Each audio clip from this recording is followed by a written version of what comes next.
This is the Skirvin Hotel, arguably one of the most famous haunted locations in the United States, and its list of witnesses includes some of the biggest names in the NBA. The most well-known spirit said to roam these halls is Effie, the alleged former mistress of William Skirvin, who, according to legend, leapt from a 10th floor window with her infant child.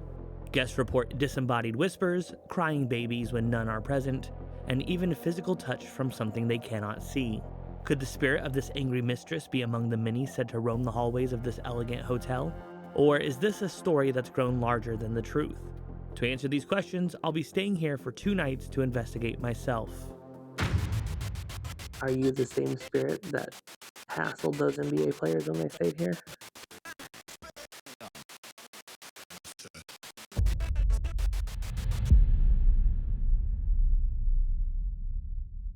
The Skirvin Hotel opened in 1911, the creation of real estate developer and oilman William Balzer Skirvin, who arrived in Oklahoma during the 1889 land run. His goal was simple: build the most elegant, modern hotel Oklahoma had ever seen. And when the original 10-story building opened, it immediately set the standard for luxury. For decades, the Skirvin was a power center. Business leaders and politicians regularly met there, and Skirvin hosted famously lavish parties. But glamour wasn't the only thing happening. Newspaper clippings described police raids targeting illegal gambling and, thanks to the state's early prohibition laws, plenty of illicit alcohol. A third wing was added in the 1920s, and by 1930, the hotel reached 14 stories. Skirvin himself stayed involved until his death in 1944. In the decades that followed, new owners struggled to maintain it, and by the 1980s, after economic downturns and an oil bust, the hotel couldn't stay afloat. In October 1988, it shut down for renovations. The closure was supposed to last 5 months. Instead, the building sat abandoned for nearly 20 years. Or rather, officially abandoned. Talk to anyone who was a teenager in Oklahoma City in the 90s, and they'll have stories of sneaking inside, exploring dark hallways, and crumbling suites. And it was during this era that many of the modern ghost stories began to take root. Then, in the early 2000s, everything changed. A massive restoration brought the Skirvin back to life, and in 2007, it reopened as the Skirvin Hilton. And with the Oklahoma City Thunder relocating here the next year, it quickly became the hotel of choice for visiting NBA teams, setting the stage for some of its most modern ghost stories. Just got into the Skirvin Hotel. I'm staying on the 11th floor. The most active floor is said to be the 10th floor, so I feel pretty good about that. If there is going to be a ghost, I don't see why it would be difficult to get them to go just 1 floor up. I'll be staying here for 2 nights. I'm sleeping here alone both nights. The first night, I'm going to just do a solo investigation by myself. I'm going to go and explore a little bit. I'll check out the basement.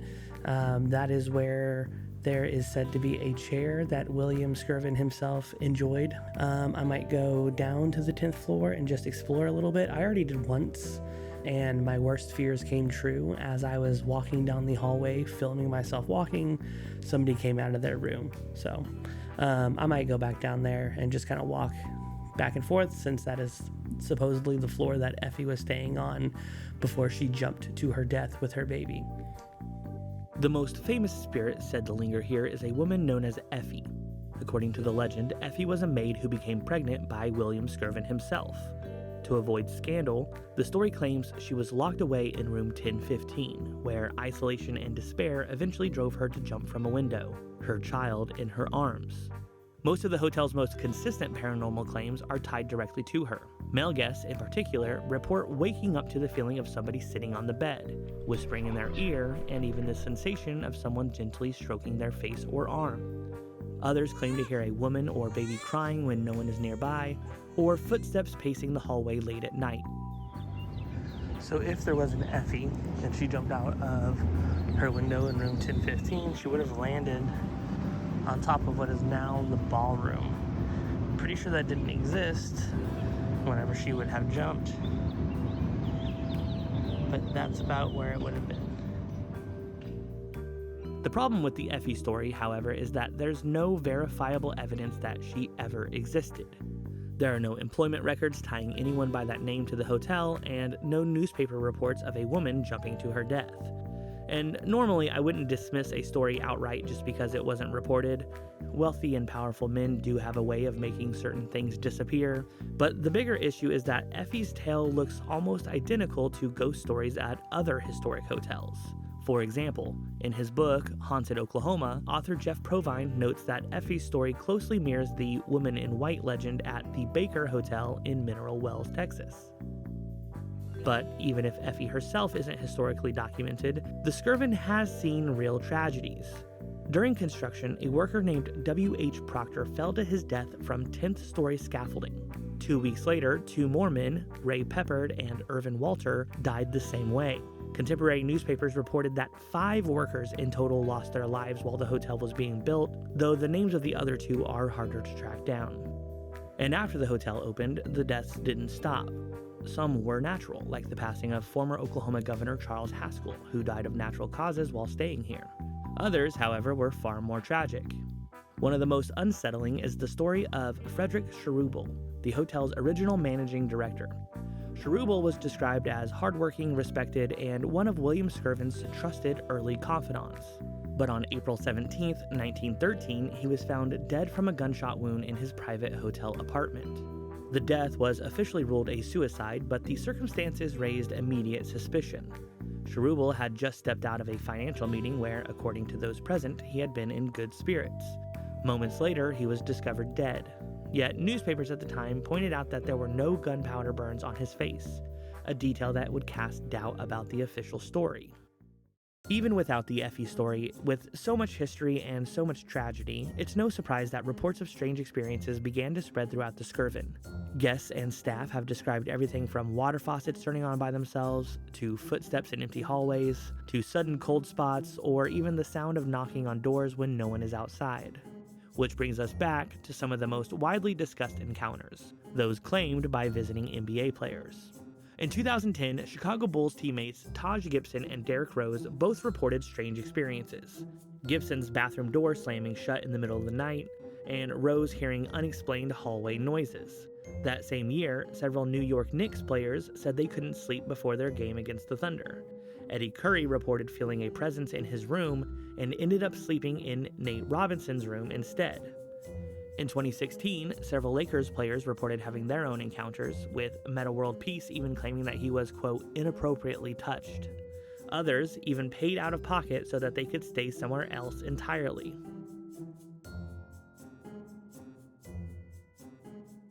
If I'm going to be completely honest, this door kept opening by itself, and I'm not sure if it's just like a faulty latching mechanism or what, but it just would not stay closed no matter what I did. And of course, now that I'm out of the shower, it's staying shut. I'm gonna set the IR camera back up and then shut this door and just record it through the night and see if it opens when I'm not in the shower.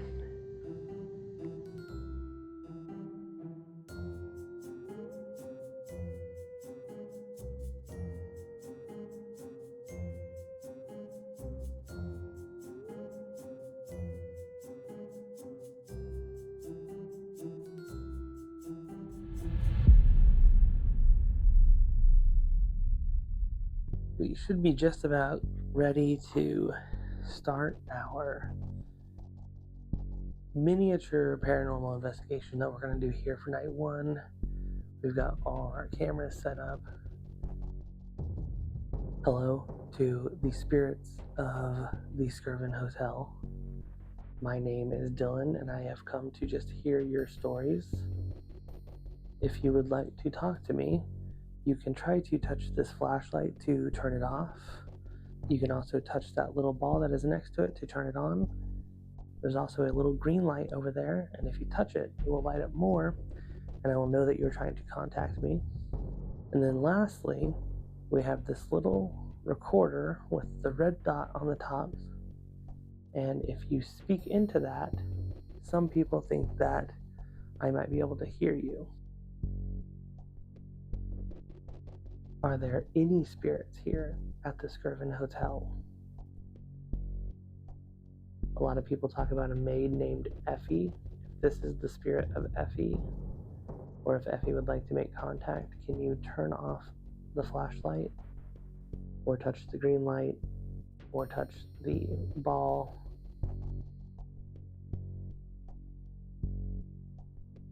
Alright, so I'm not really getting much activity, so either there are no spirits here at the Skirvin Hotel. Okay. Interesting. Alright, the flashlight turned off. Was that you trying to tell me that you are actually here? If so, can you... Okay. So maybe you are here, but you're just having a hard time contacting me for some reason. Let me get something else that maybe will help you contact me.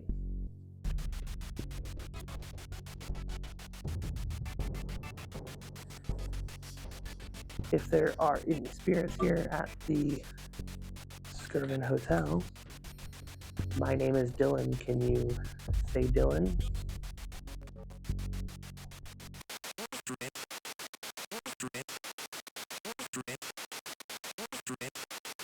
Who am I speaking with here at the Skirvin?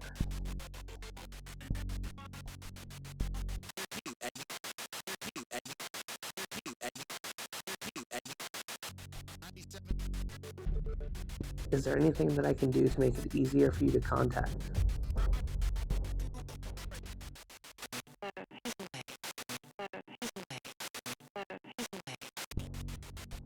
Are you the same spirit that hassled those NBA players when they stayed here?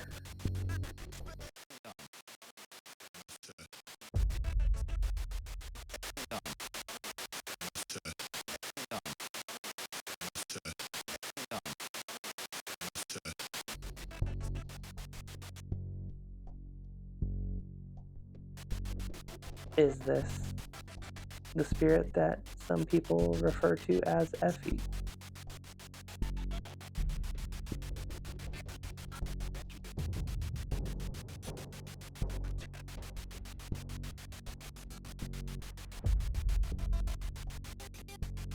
Effie, do you want to say what your real name was into this box? Because I know that there's no historical record of anybody actually named Effie working here.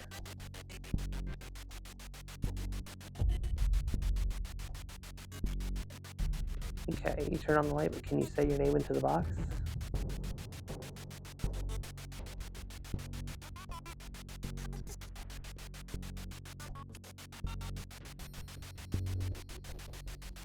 Okay, so maybe you don't remember. You don't remember.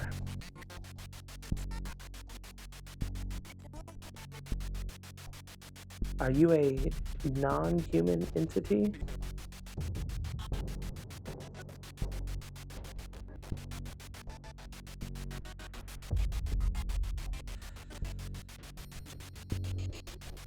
Okay. Well, then I'm going to go ahead and end this conversation now.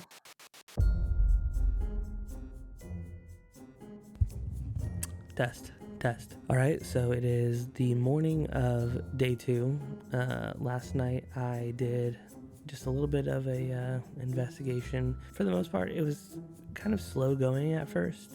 I tried to just do the flashlight like we did at the Parallel Forest and the Hex House, but I wasn't really getting anything that I thought was like a real response. A lot of the things were just, random on and offs. After long delays, probably just the flashlight doing what it does on its own. Then I pulled out the spirit box, and I'm not gonna lie, I think things got a little bit weird with the spirit box.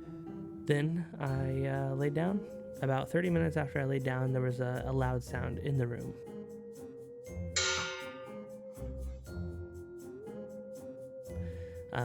And I shot up from the bed, was looking around, and I realized that the sound was from this mount that my phone is on right now, which is attached to the ice bucket. It's one of those suction mounts that you use in your car, and it must have just come unstuck. Today, I'm just gonna hang out here at the hotel a little bit, And then later tonight, Joe's going to come down and we're going to do another investigation. This time we're going to do an Estes session for the first time. We've never done one before. I don't even know that Joe knows what that is. The Estes method is a paranormal investigation technique designed to cut down on outside influence during a spirit box session. One person wears a blindfold and noise-canceling headphones and listens only to the spirit box audio. They repeat any words they hear, while a second person, who they can't see or hear, asks questions. If the spoken responses match the questions, investigators note that as a potential hit.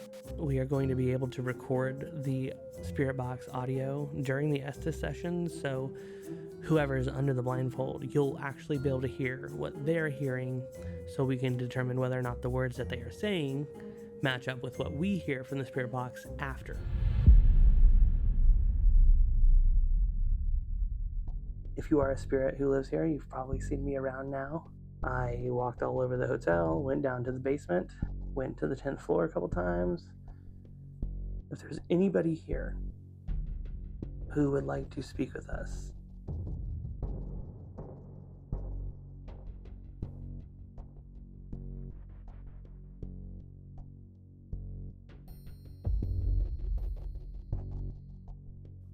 if this is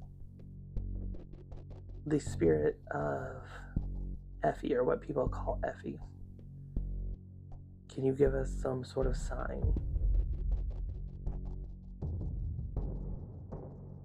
That's pretty immediate. Were you involved with William Skirvin in more than a business aspect?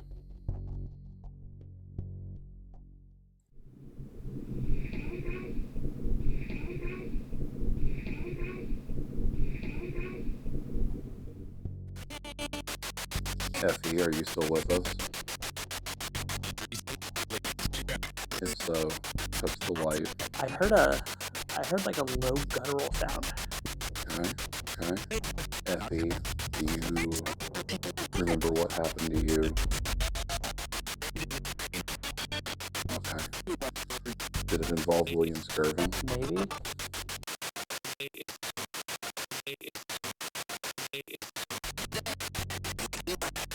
You don't know what happened to you, or you're not sure who did it to you? Understand.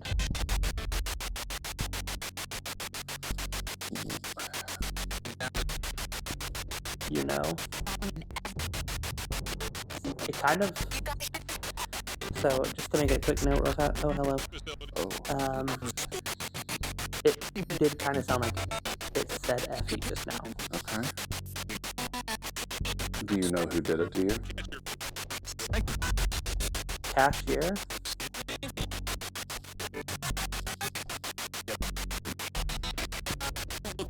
Dylan?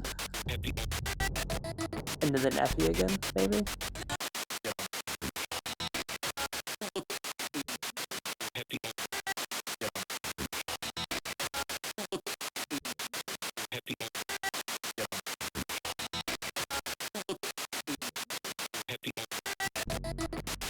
Are there any other spirits with you? Will they? If there are, tell them to contact Dylan or touch the light.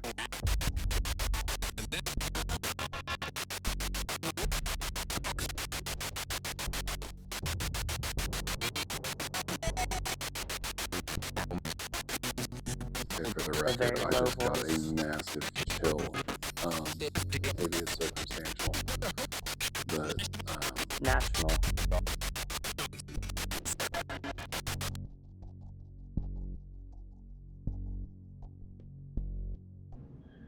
Okay, for the record, I just got a massive chill.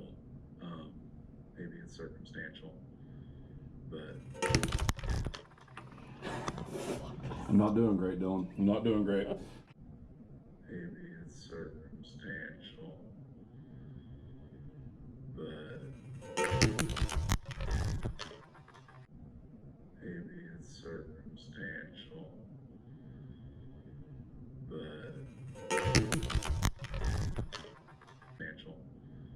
but I'm not doing great, Dylan. I'm not doing great. That scared the shit out of me. That's exactly what happened last night, too. It's hard to fully make sense of our time at the Skirvin Hotel. Night 1 started quietly, but by the end of our stay, there was more than enough to talk about.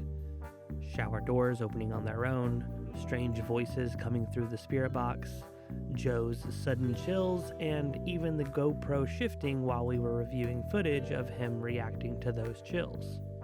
And then there's the things that no camera can capture, that constant, subtle sense of being watched.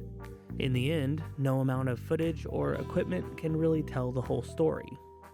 The only way to know what lingers inside this hotel is to stay here yourself. And when you're drifting off to sleep, if you feel a gentle brush across your cheek, just remember that plenty of NBA players swear they felt the same thing.